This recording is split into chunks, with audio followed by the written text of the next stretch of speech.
नमस्कार दोस्तों, निफ्टी और बैंक निफ्टी के एक और नए एनालिसिस वीडियो में आप सबका स्वागत है। और उम्मीद है कि आप सब अच्छे होंगे और आपकी ट्रेडिंग बढ़िया चल रही होगी। तो सबसे पहले हम निफ्टी का एनालिसिस करते हैं डेली टाइम फ्रेम पर। अब डेली टाइम फ्रेम पर एनालिसिस मैंने जैसे बताया है आपको कि हम क्यों करते हैं। डेली टाइम फ्रेम पर एनालिसिस करने का एक फ़ायदा ये रहता है कि हमें एक ओवरव्यू पता चल जाता है और हम बड़ी आसानी से समझ पाते हैं कि अभी क्या हो सकता है और कौन सा सपोर्ट हमें लग रहा है, कौन सा रेजिस्टेंस हमें लगने वाला है, कहाँ पर प्राइस रुकने वाला है, कहाँ से प्राइस एक बड़ा मोमेंटम करने वाला है। तो ये सारी चीज़ें हमें क्या होता है ना, डेली टाइम फ्रेम पर पता चलती है। तो इसलिए हम डेली टाइम फ्रेम पर सबसे पहले एनालिसिस करेंगे। तो अभी हम देखते हैं, यहाँ पर एक इसका सपोर्ट जोन था। प्राइस यहाँ से गिरता है, यहाँ से गिरने के बाद प्राइस क्या करता है कि यहाँ पर अगर इस जोन को हम देखें तो इस जोन में हमें ज़्यादा वीक दिख रही है। अब वीक का मतलब क्या होता है कि यहाँ पर प्राइस जब भी इस जोन के पास में आया है, मतलब कि प्राइस जब भी इस जोन के पास में आया है, यहाँ पर बायर्स ने एग्रेसिव तरीके से बाइंग की है, मतलब एग्रेसिव तरीके से बाइंग की है और बायर यहाँ पर बाइंग करने के लिए ज़्यादा एक्साइटेड है। अब पिछली बार जब प्राइस फिर से इस सपोर्ट के पास आता है तो यहाँ पर क्या करता है प्राइस, अगर हम ध्यान से देखें तो यहाँ पर प्राइस होल्ड करता है। सेलर्स को लगता है कि हम नीचे निकाल देंगे प्राइस को इसके ब्रेकडाउन के बाद, लेकिन प्राइस नीचे नहीं निकलता और इसी लेवल पर होल्ड करने के बाद प्राइस फिर से ऊपर की ओर निकल जाता है। अगर हम पिछले दिन की कैंडल देखें तो एक कंसोलिडेशन करने के बाद हमें एक बुलिश एंगल्फिंग कैंडल मिली है, वो भी डेली टाइम फ्रेम पर। तो ये हमारे लिए एक पॉजिटिव बात है कि मार्केट में यहाँ पर बाइंग अभी आई है। और जो बाइंग हमने देखा कि फ्राइडे को रोज़ किस तरीके की बाइंग आई है, मतलब एग्रेसिव तरीके से बाइंग आई है। और बाइंग आने का मेन रीज़न ये भी है कि जो यूएस के मार्केट है या और भी ग्लोबल मार्केट है, वो सारे के सारे पॉजिटिव परफॉर्मेंस कर रहे थे। तो इसलिए हमारे मार्केट में भी एक तेज़ी देखने को मिली। तो अभी क्या हो सकता है हम ये देखते हैं। अब इस बुलिश एंगल्फिंग कैंडल के बाद अगर हम देखें तो प्राइस ने यहाँ पर एक छोटा सा रेजिस्टेंस लिया है। अगर प्राइस इस रेजिस्टेंस के ऊपर कंटिन्यू कल होल्ड करने लग जाता है, मंडे के रोज अगर होल्ड करने लग जाता है तो प्राइस आगे और भी ऊपर निकल सकता है और जो ये वाले टारगेट है, ये वाले टारगेट हमें देखने को मिल सकते हैं। तो इस तरीके से निफ्टी अभी डेली टाइम फ्रेम पर हमें बुलिशनेस दिखा रहा है। और अगर इस रेजिस्टेंस के ऊपर या जो पिछला हाई बनाया था, अगर इसके ऊपर प्राइस निकलना चालू करता है तो हमें एक बाइंग मोमेंटम और आगे की ओर दिख सकता है। तो अभी हम इसको 15 मिनट टाइम फ्रेम पर देखते हैं और वहाँ पर लेवल ड्रॉ करने की कोशिश करते हैं कि समझते हैं हम किस तरीके से इंट्राडे ट्रेड कर सकते हैं। 3 मिनट टाइम फ्रेम पे क्या दिख रहा है हमें कि मार्केट के पास ये एक जोन था, मार्केट इस जोन को बार बार ट्राई कर रहा था ऊपर की ओर निकलने के लिए।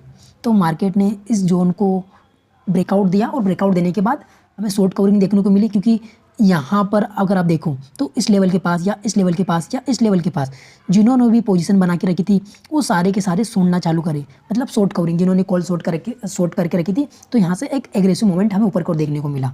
ये एक्सपायरी के दिन में एक्सपेक्ट कर रहा था, लेकिन वहाँ क्या हुआ कि फिर प्राइस नीचे की ओर निकलने लग गया तो फिर उतना मज़ा नहीं आया था। लेकिन अगर एक्सपायरी के दिन मोमेंट आता था और ज़्यादा मज़ा आता। अब देखते हैं हम कि अभी क्या किया, इसको ऊपर की ओर ब्रेकआउट दिया और जो पिछला इसका एक ये रेजिस्टेंस था, लगभग इसने इसको भी ऊपर की ओर ब्रेकआउट देके लगभग सस्टेन ही कर रहा है उसके पास में। अगर हम देखें तो हाँ, लगभग उसी के आसपास में,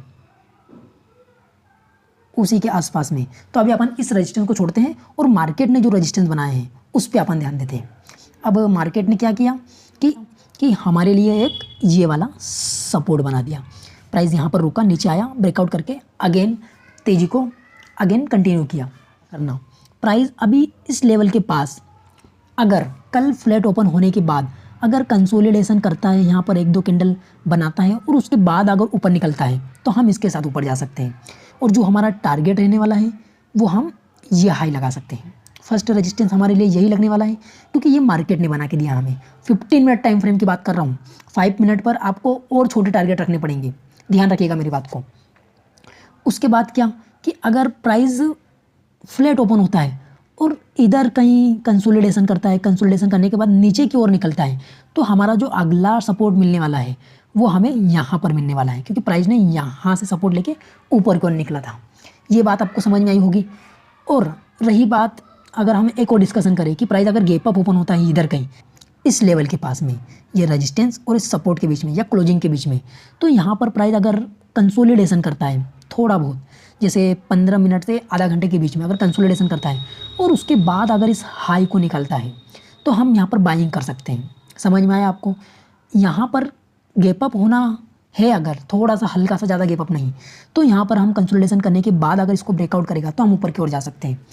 और दूसरी बात, अगर प्राइस गैप डाउन ओपन होता है इस कहीं लेवल के पास, इधर कहीं, सॉरी, अगर प्राइस का गैप डाउन ओपन होता है इस लेवल के पास, तो हमारे लिए अगला सपोर्ट ये लगने वाला है। अब गैप डाउन ओपन हो तो डायरेक्ट आप सेल मत करिएगा, प्राइस एक्शन बनने दीजिएगा, प्राइस को समझिएगा, उसके बाद अगर आप सेल या बाई करोगे तो और ज़्यादा बेटर रहेगा आपके लिए।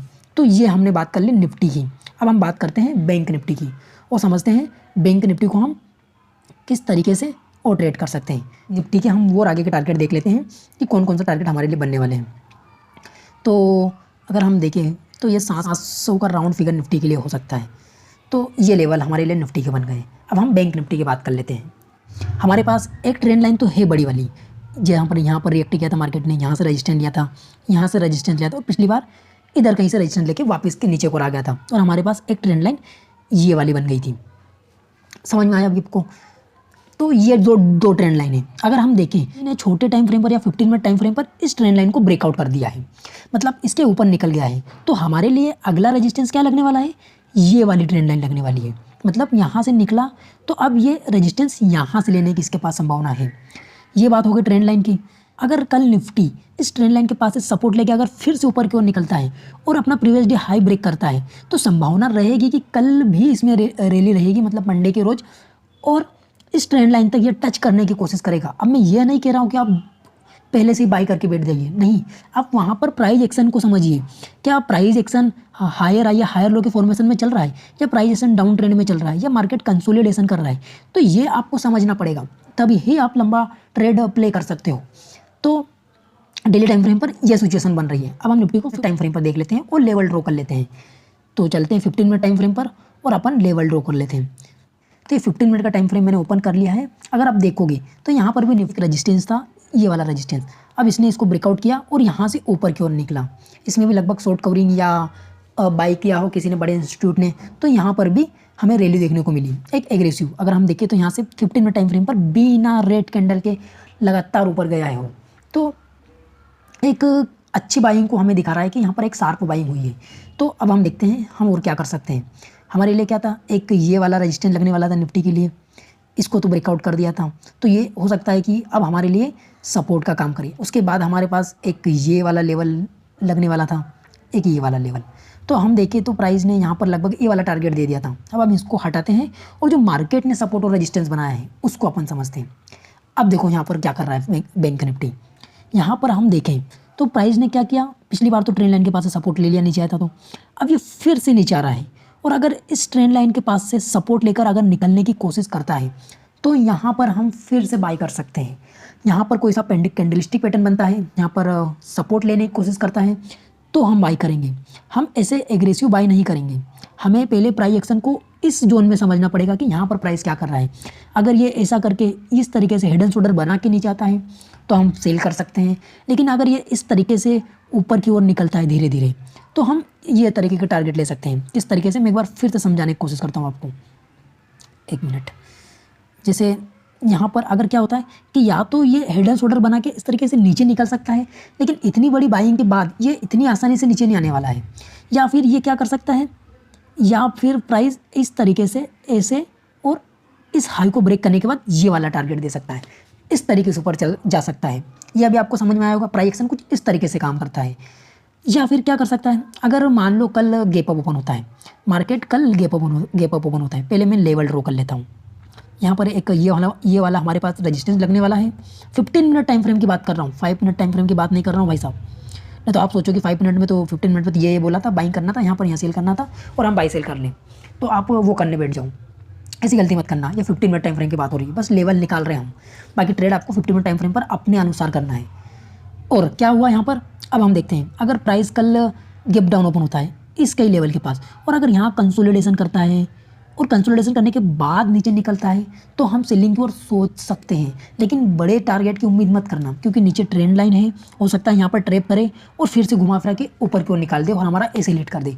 तो यहाँ पर आप बिल्कुल सचेत होकर या बिल्कुल कॉन्शियस होकर ट्रेड करना, प्राइस एक्शन को समझना, एक लॉजिक के साथ ट्रेड करना। और उसके बाद अगर प्राइस मान लो फ्लैट ओपन होता है इसी लेवल के पास, फ्लैट ओपन होने के बाद भी प्राइस या तो कंसोलिडेशन करके ऊपर की ओर निकल सकता है जो ट्रेंड लाइन के पास सपोर्ट लेके, यही हो सकता है, या फिर कंसोलिडेशन करने के बाद नीचे निकल सकता है। दो काम हो सकते हैं। अगर ऊपर की ओर निकलता है प्राइस एक्शन बना के, तो हम कैंडलस्टिक पैटर्न के हिसाब से जो 5 मिनट में बनने वाला है उसके हिसाब से हम ऊपर का ट्रेड ले सकते हैं और ये टारगेट रख सकते हैं। ऊपर की ओर मैं बार बार इसलिए बोल रहा हूँ क्योंकि इतनी बाइंग आने के बाद संभावना रहेगी कि प्राइस और ऊपर निकलने की कोशिश करेगा, क्योंकि जिन्होंने यहाँ पर बाई किया होगा, इधर की बाई किया होगा, वो सोचेंगे कि प्रॉफिट और बने तो हो सकता है मार्केट और ऊपर जाए। अब हम क्या कर सकते हैं कि मार्केट अगर गैप अप ओपन होता है इस लेवल के पास, तो गैप अप होने के बाद भी हम कंसोलिडेशन करने का या 5 मिनट कैंडल या एक 15 मिनट की कैंडल का वेट करेंगे और इस हाई को निकालने के बाद हम ऊपर की ओर जा सकते हैं इसके साथ में। तो ये कुछ बैंक निफ्टी इस तरीके से हम ट्रेड कर सकते हैं मंडे के रोज़। अब हम ऊपर की ओर थोड़े 1-2 लेवल और निकाल लेते हैं। वैसे तो टारगेट हमारे पास ऊपर के पड़े हैं अभी, लेकिन ये कितना टाइम लगाएगा इसको देने में ये अभी नहीं हम बता सकते, ये मार्केट बताएगा कि क्या कर सकता है प्राइस।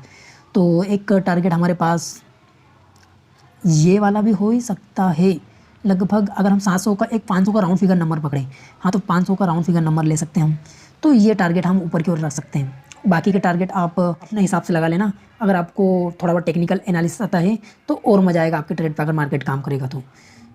या फिर अगर हम देखें तो मार्केट इस जोन को रिस्पेक्ट करने वाला है, मुझे लगता है ऐसा, क्योंकि 500 का लेवल एक साइकोलॉजिकल लेवल है 40,500 का, तो इस लेवल के पास मार्केट होल्ड कर सकता है, यहाँ पर रेजिस्टेंस क्रिएट कर सकता है मार्केट। उसके बाद अगर यहाँ से निकला तो 500 वालों की शॉर्ट कवरिंग देखने को मिल सकती है हमें।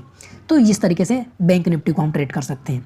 तो उम्मीद है आपको ये वीडियो पसंद आया होगा, और अगर वीडियो पसंद आया तो वीडियो को लाइक करें, और अगर आप इस चैनल पर नए हो तो चैनल को सब्सक्राइब करें दोस्तों। बाकी वीडियो देखने के लिए धन्यवाद।